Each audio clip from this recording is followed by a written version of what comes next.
Flying ہاتھی کا خواب ایک خوبصورت جنگل میں گاڈو نامی ایک ننھا ہاتھی رہتا تھا۔ گاڈو دوسروں سے مختلف سوچتا تھا۔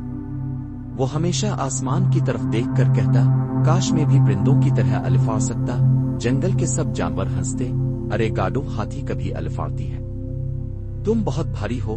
بندر نے کہا، تمہاری تو ناک لمبی ہے پر پیر نہیں، لیکن گاڈو نے کسی کی بات پر دھیان نہ دیا۔ اس نے فیصلہ کر لیا کہ وہ ہار نہیں مانے گا۔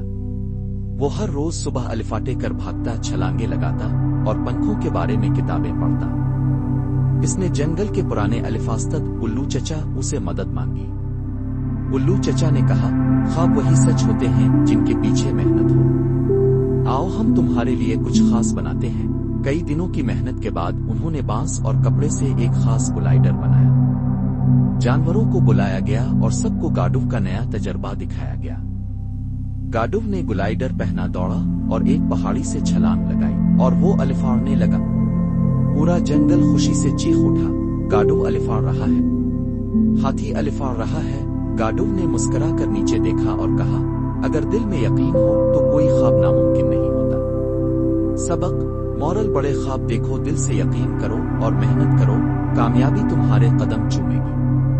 اگر آپ کو یہ کہانی پسند آئی تو ویڈیو کو لائک کریں، شیئر کریں اور ہمارے چینل کڈس لرننگ اسٹریز کو سبسکرائب کرنا نہ بھولیں۔ YouTube channel